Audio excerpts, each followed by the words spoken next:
أعوذ بالله من الشيطان الرجيم. إنما السبيل على الذين يستأذنونك وهم أغنياء رضوا بأن يكونوا مع الخوالف وطبع الله على قلوبهم فهم لا يعلمون. يعتذرون إليكم إذا رجعتم إليهم قل لا تعتذروا لن نؤمن لكم قد نبأنا الله من أخباركم وسيرى الله عملكم ورسوله ثم تردون إلى عالم الغيب والشهادة فينبئكم بما كنتم تعملون. سيحلفون بالله لكم إذا انقلبتم إليهم لتعرضوا عنهم فأعرضوا عنهم إنهم رجس ومأواهم جهنم جزاء بما كانوا يكسبون. يحلفون لكم لترضوا عنهم فإن ترضوا عنهم فإن الله لا يرضى عن القوم الفاسقين. الأعراب أشد كفرا ونفاقا وأجدر ألا يعلموا حدود ما أنزل الله على رسوله والله عليم حكيم. ومن الأعراب من يتخذ ما ينفق مغرما ويتربص بكم الدوائر عليهم دائرة السوء والله سميع عليم. ومن الأعراب من يؤمن بالله واليوم الآخر ويتخذ ما ينفق قربات عند الله وصلوات الرسول ألا إنها قربة لهم سيدخلهم الله في رحمته إن الله غفور رحيم. والسابقون الأولون من المهاجرين والأنصار والذين اتبعوهم بإحسان رضي الله عنهم ورضوا عنه وأعد لهم جنات تجري تحتها الأنهار خالدين فيها أبدا ذلك الفوز العظيم. وممن حولكم من الأعراب منافقون ومن أهل المدينة مردوا على النفاق لا تعلمهم نحن نعلمهم سنعذبهم مرتين ثم يردون إلى عذاب عظيم. وآخرون اعترفوا بذنوبهم خلطوا عملا صالحا وآخر سيئا عسى الله أن يتوب عليهم إن الله غفور رحيم. خذ من أموالهم صدقة تطهرهم وتزكيهم بها وصل عليهم إن صلاتك سكن لهم والله سميع عليم. ألم يعلموا أن الله هو يقبل التوبة عن عباده ويأخذ الصدقات وأن الله هو التواب الرحيم. وقل اعملوا فسيرى الله عملكم ورسوله والمؤمنون وستردون إلى عالم الغيب والشهادة فينبئكم بما كنتم تعملون. وآخرون مرجون لأمر الله إما يعذبهم وإما يتوب عليهم والله عليم حكيم. والذين اتخذوا مسجدا ضرارا وكفرا وتفريقا بين المؤمنين وإرصادا لمن حارب الله ورسوله من قبل وليحلفن إن أردنا إلا الحسنى والله يشهد إنهم لكاذبون لا تقم فيه أبدا لمسجد أسس على التقوى من أول يوم أحق أن تقوم فيه رجال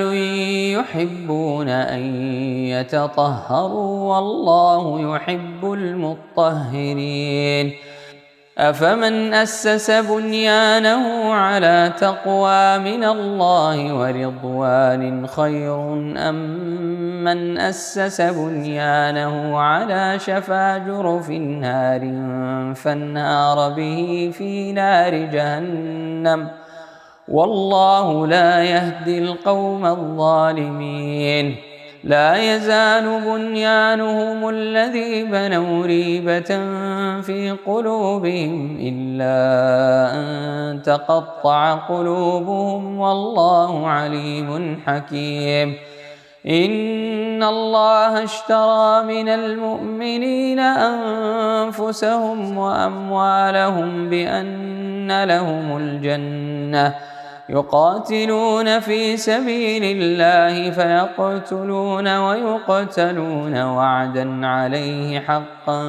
في التوراة والإنجيل والقرآن ومن أوفى بعهده من الله فاستبشروا ببيعكم الذي بايعتم به وذلك هو الفوز العظيم التائبون العابدون الحامدون السائحون الراكعون الساجدون الآمرون بالمعروف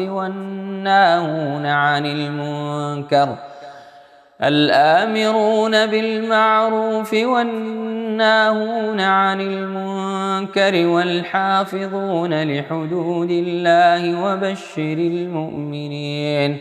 ما كان للنبي والذين آمنوا أن يستغفروا للمشركين ولو كانوا أولي قربى من بعد ما تبين لهم أنهم أصحاب الجحيم وما كان استغفار إبراهيم لأبيه إلا عن موعدة وعدها إياه فلما تبين له أنه عدو لله تبرأ منه إن إبراهيم لأواه حليم وما كان الله ليضل قوما بعد إذ هداهم حتى يبين لهم ما يتقون إن الله بكل شيء عليم إن الله له ملك السماوات والأرض يحيي ويميت وما لكم من دون الله من ولي ولا نصير لقد تاب الله على النبي والمهاجرين والأنصار الذين اتبعوه في ساعة العسرة من بعد ما كاد يزيغ قلوب فريق منهم ثم تاب عليهم إنه بهم رءوف رحيم وعلى الثلاثة الذين خلفوا حتى إذا ضاقت عليهم الأرض بما رحبت وضاقت عليهم أنفسهم وظنوا أن لا ملجأ من الله إلا إليه ثم تاب عليهم إن الله هو التواب الرحيم. يا أيها الذين آمنوا اتقوا الله وكونوا مع الصادقين. ما كان لأهل المدينة ومن حولهم من الأعراب أن يتخلفوا عن رسول الله ولا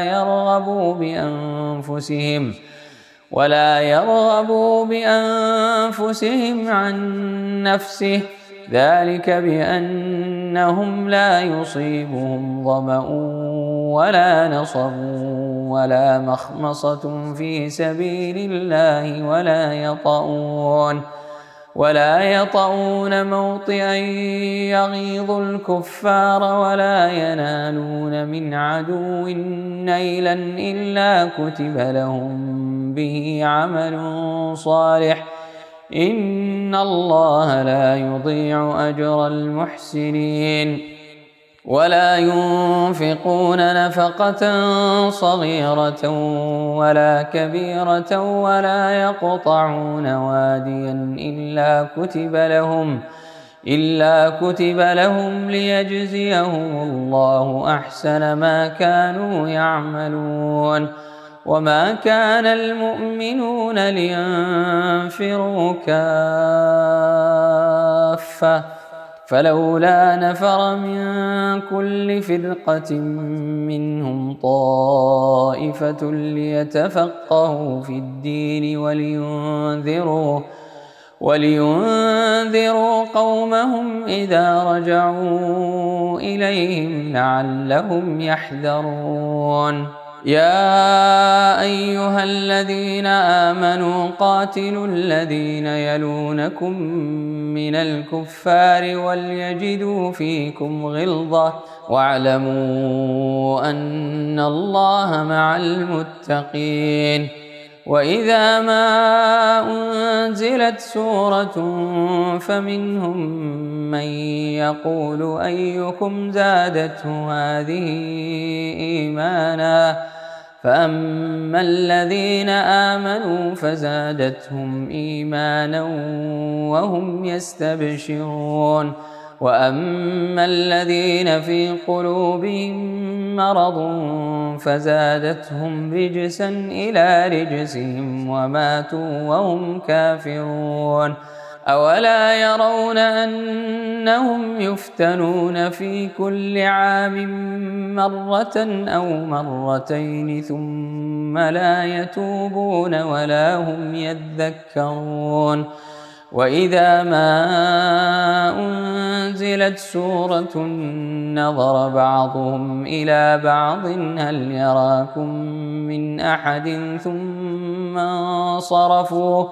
صرف الله قلوبهم بأنهم قوم لا يفقهون. لقد جاءكم رسول من أنفسكم عزيز عليه ما عنتم حريص عليكم بالمؤمنين رؤوف رحيم. فإن تولوا فقل حسبي الله لا إله إلا هو عليه توكلت وهو رب العرش العظيم. بسم الله الرحمن الرحيم. ألف لام را، تلك آيات الكتاب الحكيم. أكان للناس عجبا أن أوحينا إلى رجل منهم أن أنذر الناس وبشر الذين آمنوا أن لهم قدم صدق عند ربهم. قال الكافرون إن هذا لساحر مبين. إن ربكم الله الذي خلق السماوات والأرض في 6 أيام ثم استوى على العرش يدبر الأمر ما من شفيع إلا من بعد إذنه ذلكم الله ربكم فاعبدوه أفلا تذكرون إليه مرجعكم جميعا وعد الله حقا إنه يبدأ الخلق ثم يعيده ليجزي الذين آمنوا وعملوا الصالحات بالقسط والذين كفروا لهم شراب من حميم وعذاب أليم بما كانوا يكفرون هو الذي جعل الشمس ضياء والقمر نورا وقدره منازل لتعلموا عدد السنين والحساب ما خلق الله ذلك إلا بالحق يفصل الآيات لقوم يعلمون إن في اختلاف الليل والنهار وما خلق الله في السماوات والأرض لآيات لقوم يتقون إن الذين لا يرجون لقاءنا ورضوا بالحياة الدنيا واطمأنوا بها والذين هم عن آياتنا غافلون أولئك مأواهم النار بما كانوا يكسبون إن الذين آمنوا وعملوا الصالحات يهديهم ربهم بإيمانهم تجري من تحتهم الأنهار في جنات النعيم دعواهم فيها سبحانك اللهم وتحيتهم فيها سلام وآخر دعواهم أن الحمد لله رب العالمين ولو يعجل الله للناس الشر استعجالهم بالخير لقضي إليهم أجلهم فنذر الذين لا يرجون لقاءنا في طغيانهم يعمهون وإذا مس الإنسان الضر دعانا لجنبه أو قاعدا أو قائما فلما كشفنا عنه ضره مر كأن لم يدعنا إلى ضر مسه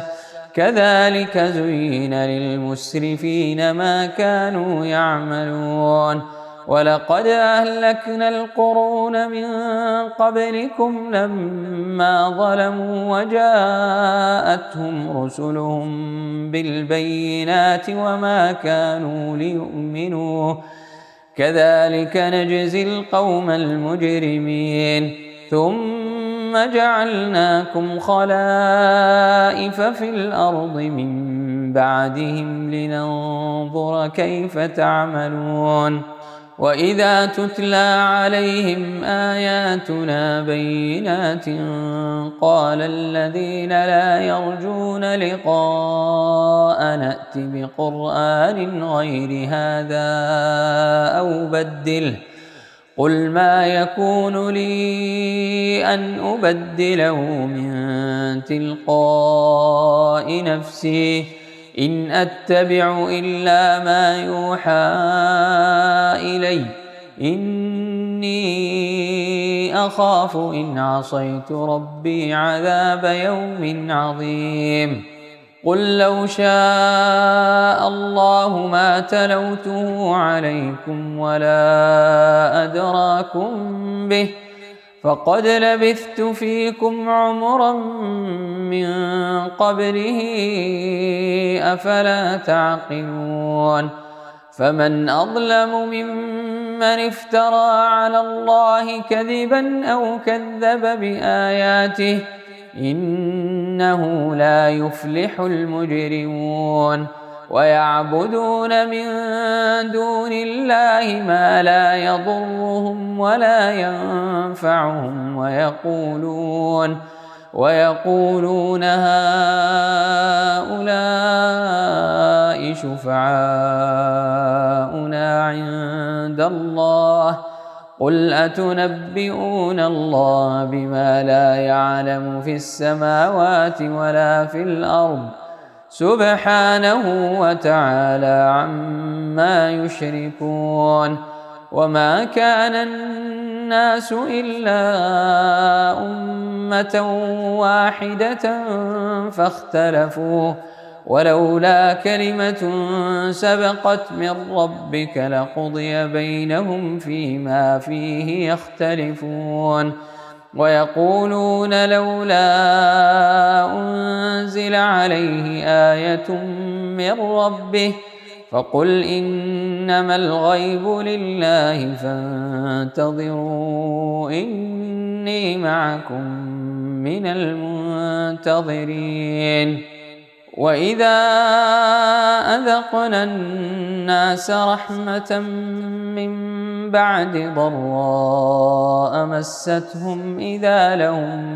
مكر في آياتنا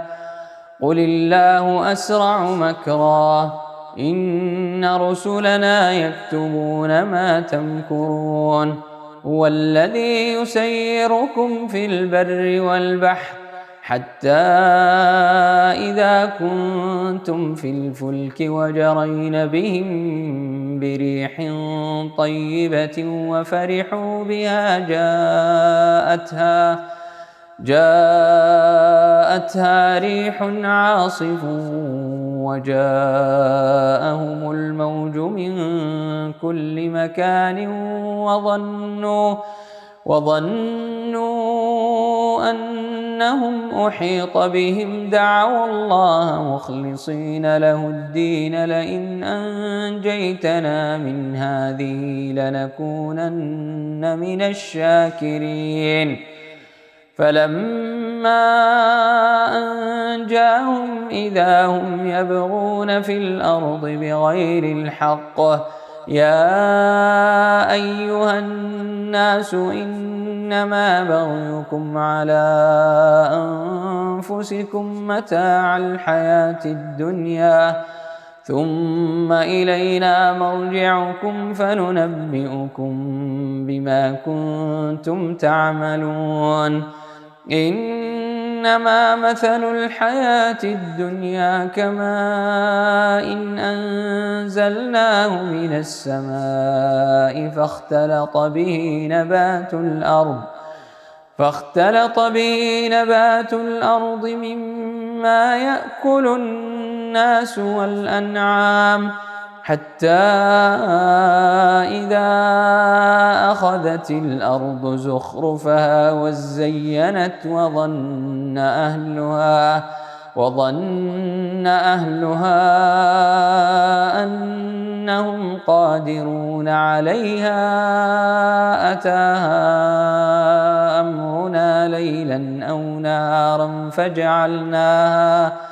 فجعلناها حصيدا كأن لم تغن بالأمس كذلك نفصل الآيات لقوم يتفكرون. والله يدعو إلى دار السلام ويهدي من يشاء إلى صراط مستقيم. للذين أحسنوا الحسنى وزيادة ولا يرهق وجوههم قتر ولا ذلة أولئك أصحاب الجنة هم فيها خالدون. والذين كسبوا السيئات جزاء سيئة بمثلها وترهقهم ذلة ما لهم من الله من عاصم كأنما أغشيت وجوههم قطعا من الليل مظلما أولئك أصحاب النار هم فيها خالدون. ويوم نحشرهم جميعا ثم نقول للذين أشركوا مكانكم أنتم وشركاؤكم فزيلنا بينهم وقال شركاؤهم ما كنتم إيانا تعبدون فكفى بالله شهيدا بيننا وبينكم إن كنا عن عبادتكم لغافلين هنالك تبلو كل نفس ما أسلفت وردوا إلى الله مولاهم الحق وضل عنهم ما كانوا يفترون قل من يرزقكم من السماء والأرض أم من يملك السمع والأبصار ومن يخرج الحي من الميت ويخرج الميت من الحي ومن يدبر الأمر فسيقولون الله فقل أفلا تتقون فذلكم الله ربكم الحق فماذا بعد الحق إلا الضلال فأنى تصرفون كذلك حقت كلمة ربك على الذين فسقوا أنهم لا يؤمنون قل هل من شركائكم من يبدأ الخلق ثم يعيده قل الله يبدأ الخلق ثم يعيده فأنى تؤفكون قل هل من شركائكم من يهدي إلى الحق قل الله يهدي للحق أفمن يهدي إلى الحق أحق أن يتبع أم من لا يهدي إلا أن يهدى فما لكم كيف تحكمون وما يتبع أكثرهم إلا ظنا إن الظن لا يغني من الحق شيئا إن الله عليم بما يفعلون وما كان هذا القرآن أن يفترى من دون الله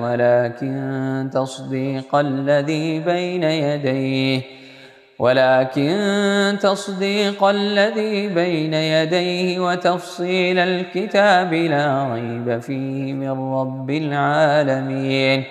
أم يقولون افتراه قل فأتوا بسورة مثله وادعوا من استطعتم من دون الله إن كنتم صادقين بل كذبوا بما لم يحيطوا بعلمه ولما يأتهم تأويله كذلك كذب الذين من قبلهم فانظر كيف كان عاقبة الظالمين ومنهم من يؤمن به ومنهم من لا يؤمن به وربك أعلم بالمفسدين وإن كذبوك فقل لي عملي ولكم عملكم أنتم بريئون مما أعمل وأنا بريء مما تعملون ومنهم من يستمعون إليك أفأنت تسمع الصم ولو كانوا لا يعقلون ومنهم من ينظر إليك أفأنت تهدي العمي ولو كانوا لا يبصرون إن الله لا يظلم الناس شيئا ولكن الناس أنفسهم يظلمون ويوم يحشرهم كأن لم يلبثوا إلا ساعة من النهار يتعارفون بينهم قد خسر الذين كذبوا بلقاء الله وما كانوا مهتدين وإما نرينك بعض الذي نعدهم أو نتوفينك فإلينا مرجعهم ثم الله شهيد على ما يفعلون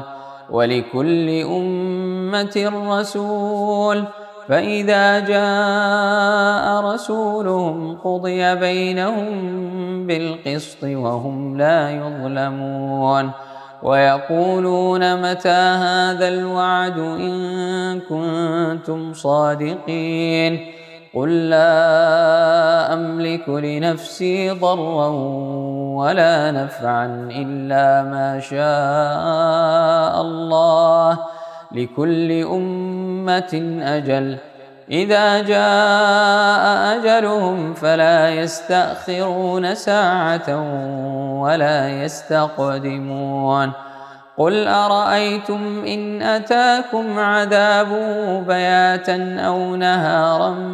ماذا يستعجل منه المجرمون أثم إذا ما وقع آمنتم به الآن وقد كنتم به تستعجلون ثم قيل للذين ظلموا ذوقوا عذاب الخلد هل تجزون إلا بما كنتم تكسبون ويستنبئونك أحق هو قل إي وربي إنه لحق وما أنتم بمعجزين ولو أن لكل نفس ظلمت ما في الأرض لافتدت به وأسروا الندامة لما رأوا العذاب وقضي بينهم بالقسط وهم لا يظلمون ألا إن لله ما في السماوات والأرض ألا إن وعد الله حق ولكن أكثرهم لا يعلمون هو يحيي ويميت وإليه ترجعون يا أيها الناس قد جاءتكم موعظة من ربكم وشفاء لما في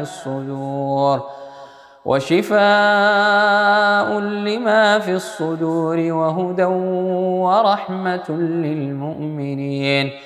قل بفضل الله وبرحمته فبذلك فليفرحوا هو خير مما يجمعون قل أرأيتم ما أنزل الله لكم من رزق فجعلتم منه حراما وحلالا قل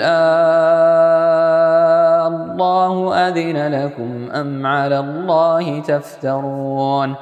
وما ظن الذين يفترون على الله الكذب يوم القيامة إن الله لذو فضل على الناس ولكن أكثرهم لا يشكرون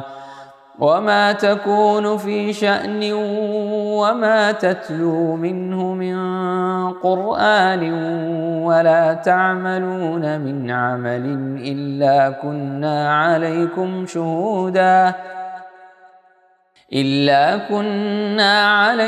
شهودا إذ تفيضون فيه وما يعزب عن ربك من مثقال ذرة في الأرض ولا في السماء ولا أصغر من ذلك ولا أكبر إلا في كتاب مبين ألا إن أولياء الله لا خوف عليهم ولا هم يحزنون الذين آمنوا وكانوا يتقون لهم البشرى في الحياة الدنيا وفي الآخرة لا تبديل لكلمات الله ذلك هو الفوز العظيم. ولا يحزنك قولهم إن العزة لله جميعا هو السميع العليم. ألا إن لله من في السماوات ومن في الأرض وما يتبع الذين يدعون من دون الله شركاء إن يتبعون إلا الظن وإن هم إلا يخرصون. هو الذي جعل لكم الليل لتسكنوا فيه والنهار مبصرا إن في ذلك لآيات لقوم يسمعون. قالوا اتخذ الله ولدا سبحانه هو الغني له ما في السماوات وما في الأرض إن عندكم من سلطان بهذا أتقولون على الله ما لا تعلمون. قل إن الذين يفترون على الله الكذب لا يفلحون متاع في الدنيا ثم إلينا مرجعهم ثم نذيقهم العذاب الشديد بما كانوا يكفرون. واتل عليهم نبأ نوح إذ قال لقومه يا قوم إن كان كبر عليكم مقامي وتذكيري بآيات الله فعلى الله توكلت فأجمعوا أمركم وشركاءكم ثم لا يكن أمركم عليكم غمة ثم قضوا إلي ولا تنظرون. فإن توليتم فما سألتكم من أجر إن أجري إلا على الله وأمرت أن أكون من المسلمين. فكذبوه فنجيناه ومن معه في الفلك وجعلناهم خلائف وأغرقنا الذين كذبوا بآياتنا فانظر كيف كان عاقبة المنذرين. ثم بعثنا من بعده رسلا إلى قومهم فجاءوهم بالبينات فما كانوا ليؤمنوا بما كذبوا به من قبل كذلك نطبع على قلوب المعتدين. ثم بعثنا من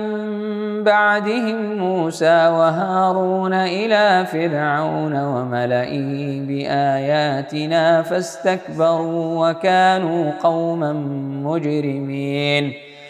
فلما جاءهم الحق من عندنا قالوا إن هذا لسحر مبين. قال موسى أتقولون للحق لما جاءكم أسحر هذا ولا يفلح الساحرون. قالوا أجئتنا لتلفتنا عما وجدنا عليه آباءنا وتكون لكم الكبرياء في الأرض وما نحن لكما بمؤمنين. وقال فرعون ائتوني بكل ساحر عليم. فلما جاء السحرة قال لهم موسى ألقوا ما أنتم ملقون. فلما ألقوا قال موسى ما جئتم به السحر إن الله سيبطله إن الله لا يصلح عمل المفسدين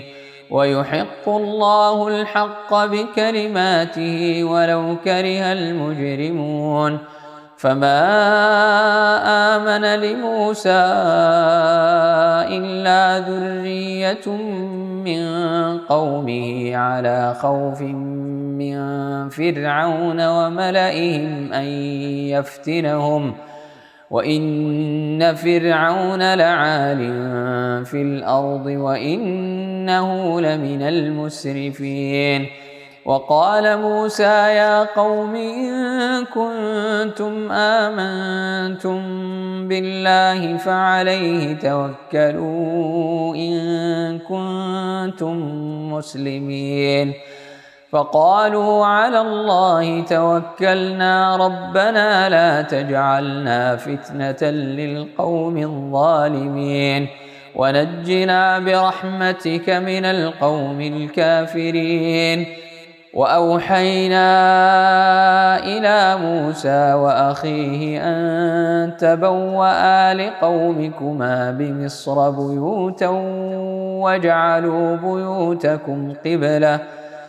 واجعلوا بيوتكم قبلة وأقيموا الصلاة وبشر المؤمنين. وقال موسى ربنا إنك آتيت فرعون وملأه زينة وأموالا في الحياة الدنيا ربنا ليضلوا عن سبيلك ربنا اطمس على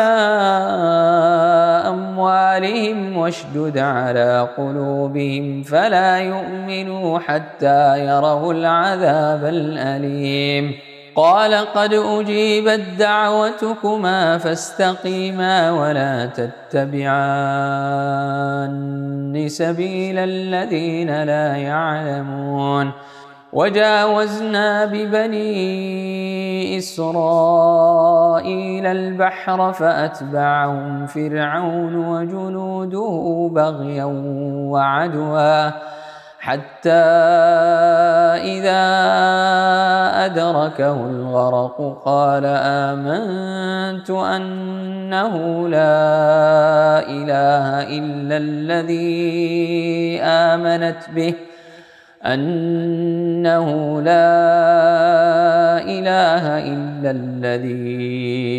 آمنت به بنو إسرائيل وأنا من المسلمين. الآن وقد عصيت قبل وكنت من المفسدين فاليوم ننجيك ببدنك لتكون لمن خلفك آية وإن كثيرا من الناس عن آياتنا لغافلون. ولقد بوأنا بني إسرائيل مبوأ صدق ورزقناهم من الطيبات فما اختلفوا حتى جاءهم العلم إن ربك يقضي بينهم يوم القيامة فيما كانوا فيه يختلفون. فإن كنت في شك مما أنزلنا إليك فاسأل الذين يقرؤون الكتاب من قبلك لقد جاءك الحق من ربك فلا تكونن من الممترين ولا تكونن من الذين كذبوا بآيات الله فتكون من الخاسرين. إن الذين حقت عليهم كلمة ربك لا يؤمنون ولو جاءتهم كل آية حتى يروا العذاب الأليم. فلولا كانت قرية آمنت فنفعها إيمانها إلا قوم يونس لما آمنوا كشفنا عنهم عذاب الخزي في الحياة الدنيا ومتعناهم إلى حين ولو شاء ربك لآمن من في الأرض كلهم جميعا أفأنت تكره الناس حتى يكونوا مؤمنين وما كان لنفس أن تؤمن إلا بإذن الله ويجعل الرجس على الذين لا يعقلون قل انظروا ماذا في السماوات والأرض وما تغني الآيات والنذر عن قوم لا يؤمنون فهل ينتظرون إلا مثل أيام الذين خلوا من قبلهم قل فانتظروا إني معكم من المنتظرين ثم ننجي رسلنا والذين آمنوا كذلك حقا علينا ننجي المؤمنين قل يا أيها الناس إن كنتم في شك من ديني فلا أعبد الذين تعبدون من دون الله ولكن أعبد الله الذي يتوفاكم وأمرت أن أكون من المؤمنين وأن أقم وجهك للدين حنيفا ولا تكونن من المشركين ولا تدع من دون الله ما لا ينفعك ولا يضرك فإن فعلت فإنك إذا من الظالمين وإن يمسسك الله بضر فلا كاشف له إلا هو وإن يردك بخير فلا راد لفضله يصيب به من يشاء من عباده وهو الغفور الرحيم قل يا أيها الناس قد جاءكم الحق من ربكم فمن اهتدى فإنما يهتدي لنفسه ومن ضل فإنما يضل عليها وما أنا عليكم بوكيل واتبع ما يوحى إليك واصبر حتى يحكم الله وهو خير الحاكمين بسم الله الرحمن الرحيم ألف لام را كتاب أحكمت آياته ثم فصلت من لدن حكيم خبير ألا تعبدوا إلا الله إنني لكم منه نذير وبشير وأن استغفروا ربكم ثم توبوا إليه يمتعكم متاعا حسنا إلى أجل مسمى ويؤت كل ذي فضل فضله وإن تولوا فإني أخاف عليكم عذاب يوم كبير إلى الله مرجعكم وهو على كل شيء قدير ألا إنهم يثنون صدورهم ليستخفوا منه ألا حين يستغشون ثيابهم يعلم ما يسرون وما يعلنون إنه عليم بذات الصدور